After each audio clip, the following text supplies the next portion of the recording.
Angel ബിൻഡവളിലേക്ക് ഏവർക്കും സ്വാഗതം. ഞാൻ നിങ്ങൾക്ക് പറഞ്ഞു തരാൻ പോകുന്നത് തേണ്ട ലൈനിങ്ങും ഇതും കൂടെ സെറ്റാക്കുന്നത് എങ്ങനെയാണെന്നാണ്. ഇപ്പോൾ ഇത് മുൻവശത്തെ പീസാണ്. ഈ ലൈനിങ്ങും അതേപോലെ തന്നെ വെട്ടിയെടുക്കുക, ഒരിക്കലും കൂട്ടിയെടുക്കരുത്. ഈ ലൈനിങ്ങിന്റെ മോൾപോട്ട് നമ്മുടെ തുണിയുടെ നല്ല വശം ഇടുക. ഇത് നല്ല ഭാഗമാണ്, ഈ നല്ല ഭാഗം ഇതിലിടുക. എന്നിട്ട് അതേ ആകൃതിയിൽ തന്നെ നമ്മൾ തയ്ച്ചു പോകണം.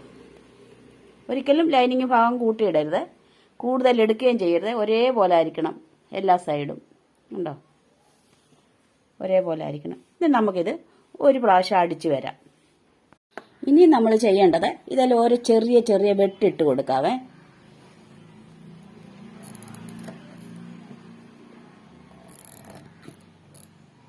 ഇങ്ങനെ ഓരോരോ ചെറിയ ചെറിയ വെട്ടുകൾ ഇട്ട് കൊടുക്കണം.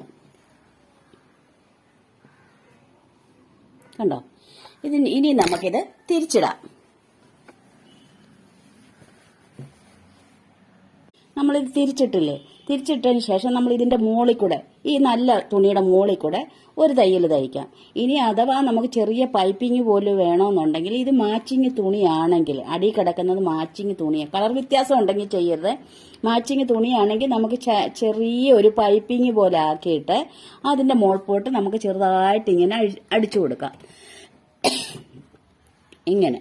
അപ്പൊ അത് ഒരു പൈപ്പിംഗ് പോലെ വരും.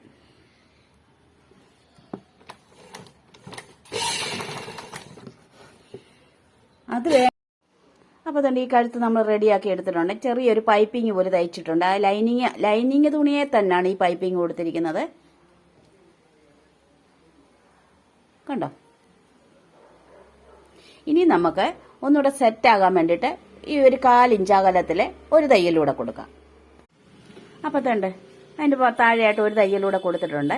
പിന്നെ ഞാൻ കഴുത്ത് തയ്ച്ചു കഴിഞ്ഞ് ഇനി നമുക്ക് സൈഡ് തയ്ക്കാം. ആദ്യമേ തന്നെ ലൈനിങ്ങിന്റെ അടിഭാഗം തയ്ക്കുക. അതിനുശേഷം നമുക്ക് എവിടം തൊട്ടാ സ്ലിറ്റ് വേണ്ടെന്ന് വെച്ചാൽ അതിന് ഇച്ചിരി ഇങ്ങോട്ട് മാറി അതിന്റെ നേരെ ഒരു വര വരയ്ക്കുക.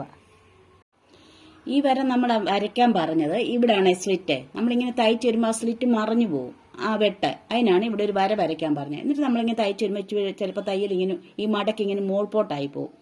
അതിന് വേണ്ടിയിട്ടാണ് ഇവിടെ ഒരു അടയാളം കൊടുക്കാൻ പറഞ്ഞത്. ഇനി നമ്മൾ ഈ സൈഡ് അടിച്ചു പോവുക. അപ്പോൾ തന്നെ നമ്മൾ ഈ രീതി തയ്ച്ചെടുത്തിട്ടുണ്ട്. 2 സൈഡ് തയ്ച്ചെടുത്തിട്ടുണ്ട്. ഇവിടെ ഒരു അടയാളം വെക്കണേ. തേണ്ട നമ്മുടെ എവിടം തൊട്ടാ സ്ലിറ്റ് വരുന്നതെന്ന് വെച്ചാൽ അവിടം തൊട്ട് നമുക്ക് അടയാളം വെക്കണം. തയ്യൽ ഇച്ചിരി മോൾപോട്ടായി പോയെന്നേ ഉള്ളൂ, അത് കുഴപ്പമില്ല. നമ്മൾ തയ്ച്ച് വരുമ്പോൾ ഇങ്ങനെ ആയിക്കോളും. അപ്പോൾ 2 സൈഡ് ഞാൻ ഇങ്ങനെ വെച്ചിട്ടുണ്ട്. അപ്പോൾ എൻ്റെ ഈ വീഡിയോ കണ്ട എല്ലാവർക്കും നന്ദി, നമസ്കാരം.